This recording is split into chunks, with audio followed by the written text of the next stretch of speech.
Le volume utilisé dans la présente capsule vidéo est disponible gratuitement sur le site fiscalité-uqtr.ca.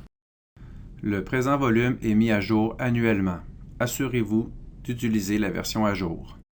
La présente capsule vidéo porte sur le calcul de la fraction non amortie du coût en capital requise pour déterminer la DPA déductible dans l'année. Tout d'abord, à titre d'introduction, rappelons-nous que le calcul de la déduction pour amortissement ainsi que le calcul de la perte finale et de la récupération d'amortissement ont tous un impact sur le calcul du revenu d'entreprise et de biens. Plus précisément, ce sont les effets des différents comptes de fractions non amorties du coût en capital, propres à chacune des catégories de biens amortissables, qui, mis en commun, ont un impact final sur le calcul du revenu d'entreprise et de biens. La présente capsule vidéo porte précisément sur le contenu et le taux d'amortissement propre aux principales catégories d'amortissement en vigueur. Le taux d'amortissement propre à une catégorie donnée doit être appliqué sur la FNAC partielle obtenue à la fin de l'année d'imposition, après considération de l'ensemble des acquisitions et des dispositions survenues durant l'année, et ce, afin de trouver la DPA déductible dans l'année courante. La règle générale qui prévaut en matière de déduction pour amortissement annuel prévoit qu'un contribuable peut déduire annuellement n'importe quel montant à titre de déduction pour amortissement, montant se situant entre 0 et la DPA annuelle maximale qui est permise pour chacune des catégories d'amortissement disponibles pour le contribuable. C'est donc dire que basé sur la FNAC partielle obtenue dans une catégorie d'amortissement donnée et du taux d'amortissement applicable pour cette catégorie donnée, on obtient la DPA annuelle maximale pour cette catégorie que le contribuable peut prendre en déduction. Cependant, ce n'est pas une obligation pour le contribuable de prendre ce montant maximum, mais bien un choix. Voici maintenant un résumé du contenu des principales catégories d'amortissement ainsi que du taux d'amortissement en vigueur pour chacune d'elles. Tout d'abord, nous retrouvons la catégorie 1 avec un taux d'amortissement de base de 4 % dans lesquels on capitalise l'ensemble des bâtiments détenus par une entreprise. Le taux d'amortissement est bonifié sur les bâtiments qui sont utilisés à des fins commerciales. C'est donc dire que le taux d'amortissement est bonifié soit de 6 % ou soit de 2 %, dépendamment dans quel secteur industriel est utilisé le bâtiment. Plus précisément, pour un bâtiment utilisé spécifiquement dans une entreprise qui effectue de la fabrication et de la transformation au Canada, le taux d'amortissement supplémentaire est de 6 %, ce qui veut dire que les bâtiments en finalité sont amortis avec un taux d'amortissement de 10 %. Quant aux bâtiments commerciaux qui sont utilisés dans d'autres secteurs, autres que dans la fabrication-transformation, le taux supplémentaire est de 2 %. C'est donc dire que ces bâtiments sont amortis à un taux d'amortissement de 6 %. Les autres bâtiments qui ne sont pas utilisés à des fins commerciales, donc des bâtiments qui sont utilisés à des fins résidentielles, sont quant à eux amortis avec un taux d'amortissement unique de 4 %. Prenez un instant pour visualiser à l'écran un résumé de la situation concernant l'amortissement des bâtiments.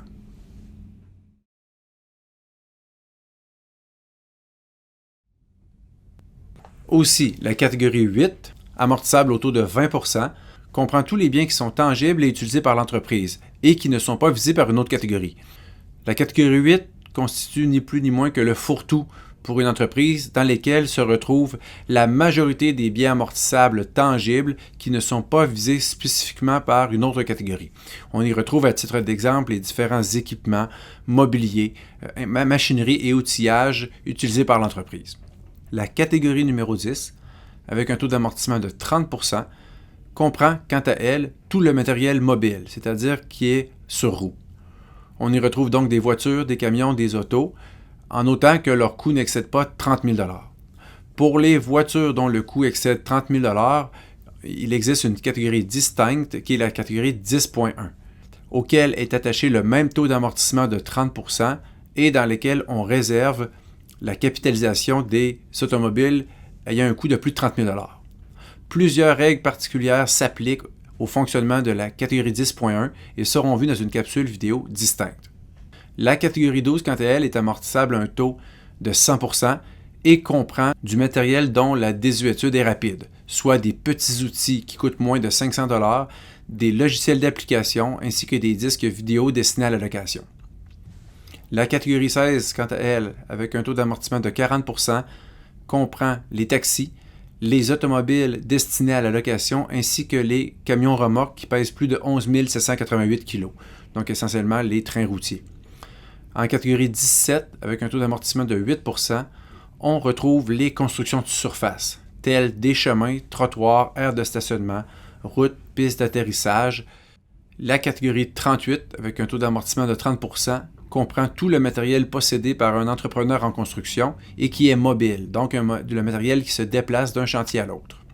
En catégorie 44, avec un taux d'amortissement de 25 %, on retrouve certains brevets ou paiements effectués dans le but d'utiliser des renseignements brevetés.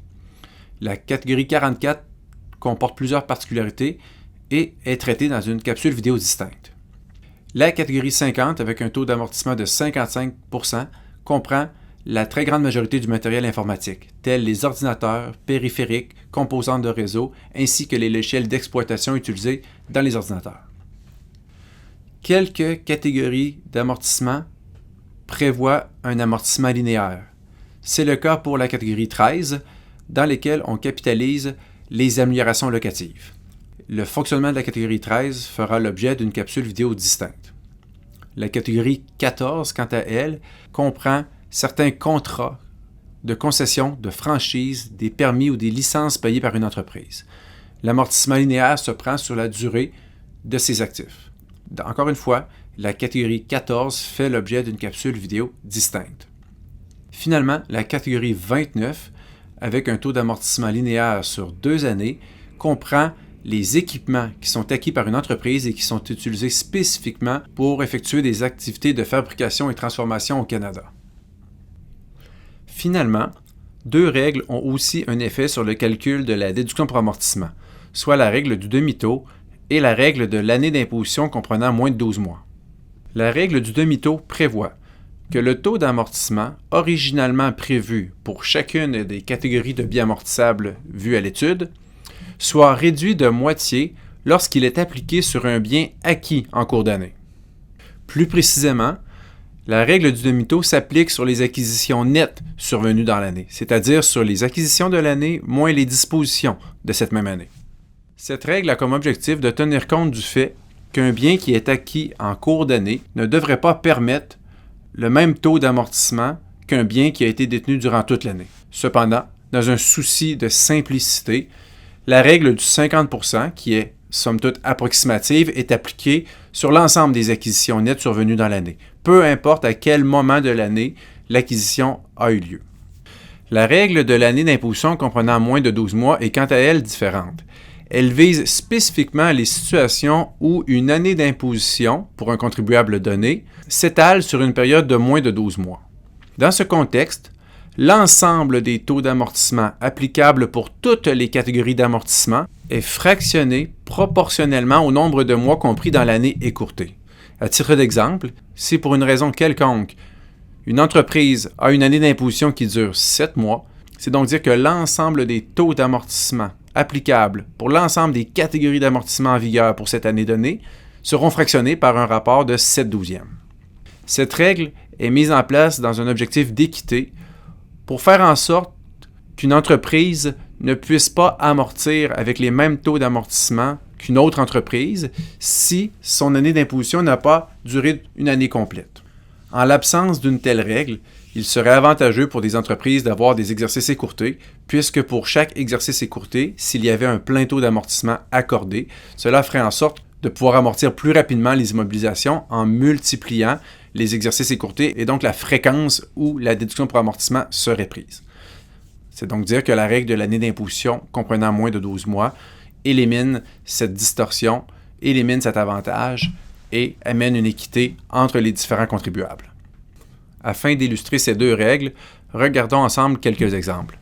Tout d'abord, dans une FNAC hypothétique de catégorie 10 où le taux d'amortissement est de 30 %, imaginons une FNAC de fermeture à la fin de l'année d'imposition précédente de 70 000 $ et pour lesquels dans l'année courante en 2000X, il y a acquisition de 2 biens sans plus pour un total de 60 000 $.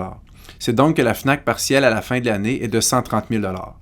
Ce 130 000 $ représente l'assiette qui sera assujettie au taux d'amortissement de la catégorie. Cependant, cette assiette doit être divisée en deux. Une portion du 130 000 $ sera amortie avec l'application de la règle du demi-taux, alors que le reste du 130 000 $ sera amorti normalement. Donc ici, la règle du demi-taux s'applique sur les acquisitions nettes de l'année, soit 60 000 $, et le reste du 130 000, c'est-à-dire un montant de 70 000, lui, est amorti de façon régulière. D'autre part, vous remarquez dans la bulle d'information verte que l'on présume dans cet exemple un exercice qui dure seulement 8 mois. Donc, puisque nous sommes aussi en présence d'un exercice écourté, la règle visant les exercices écourtés s'applique aussi et fait en sorte que tous les amortissements sans exception seront fractionnés par un facteur 8/12e, puisque l'année d'imposition ne comprend que 8 mois. Donc, en conclusion, en appliquant et la règle du demi-taux sur les acquisitions survenues dans l'année et la règle applicable aux exercices écourtés, dans ce cas bien précis, on arrive à une DPA déductible d'un montant de 20 000 $.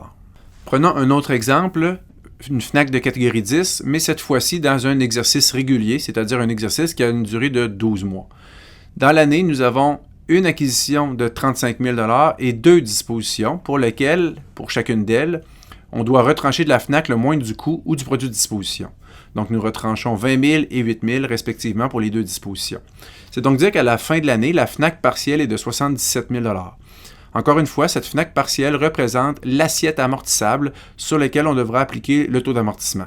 Cependant, cette assiette doit être divisée en deux. Une portion sera assujettie au demi-taux et le reste sera assujetti au plein taux. Donc, pour la portion assujettie au demi-taux, il s'agit de faire ressortir les acquisitions nettes réalisées dans l'année, c'est-à-dire 35, moins 20, moins 8. Il y a donc 7 000 $ d'acquisitions nettes survenues dans l'année. Donc, sur 7 000 $, il y aura application du demi-taux et sur le 70 000 $ restant, il y aura application du plein taux. Vous remarquez ici qu'il n'y a pas lieu d'appliquer la règle concernant les exercices écourtés, puisque nous sommes en présence d'un exercice d'une durée de 12 mois. Donc, dans l'exemple en cause, l'entreprise est en mesure de réclamer une déduction pour amortissement maximal de 22 050 $. Aussi, vous remarquez que puisqu'il y a eu disposition de 2 biens amortissables dans l'année, qui ont eu comme effet de réduire l'assiette amortissable dans la présente catégorie, ces 2 dispositions occasionnent aussi en parallèle un calcul de gain ou de perte en capital, qui dans le premier cas amène un gain capital de 5 000 $, donc un gain capital imposable de 2 500 $ à inclure au revenu. Quant à la deuxième disposition, elle engendre une perte en capital de 3 000 $ qui est, dans tous les cas, réputée nulle, donc non déductible et qui n'a aucun impact sur le calcul du revenu. Finalement, regardons un dernier exemple, encore une fois dans une catégorie 10 hypothétique, dans lequel il y a eu dans l'année une acquisition de 25 000 $ et 2 dispositions, encore une fois, pour lesquelles on retranche le moindre du coût ou du produit de disposition, soit 20 000 et 8 000 $. À la fin de l'année, la catégorie 10 affiche une FNAC partielle de 67 000 $. 67 000 $ qui reflète l'assiette qui sera assujettie à l'amortissement. Cette assiette doit être divisée en deux, une portion potentiellement assujettie au demi-taux et le reste amorti au plein taux. Si l'on regarde quelle portion du 67 000 $ sera assujettie au demi-taux, il faut dégager les acquisitions nettes survenues dans l'année. Dans ce cas-ci, 25 000 d'acquisition moins 20 000 de disposition moins 8 000 de disposition nous amène à aucune acquisition nette. C'est donc dire que le demi-taux ne s'appliquera pas dans la présente année puisqu'il n'y a pas présence d'acquisition nette dans l'année. Donc la totalité du 67 000 sera assujettie au plein taux d'amortissement. Aussi, vous remarquez qu'il n'y a pas lieu, encore une fois, d'appliquer la règle visant les exercices écourtés, puisque dans le présent exemple, nous sommes en présence d'un exercice de 12 mois. Donc, dans cet exemple, conséquemment à ce que nous venons de discuter, l'entreprise en cause est en mesure de réclamer une déduction pour amortissement maximum de 20 100 $. Encore une fois, ne pas oublier les 2 calculs de gain capital qui se déclenchent suite à la disposition des 2 biens amortissables, avec les mêmes résultats. Dans le premier cas, la présence d'un gain capital imposable de 2 500 $ à inclure dans le calcul du revenu. Et pour ce qui est du deuxième bien amortissable disposé, une perte en capital qui est réputée nulle, donc non déductible et qui n'a aucun impact dans le calcul du revenu.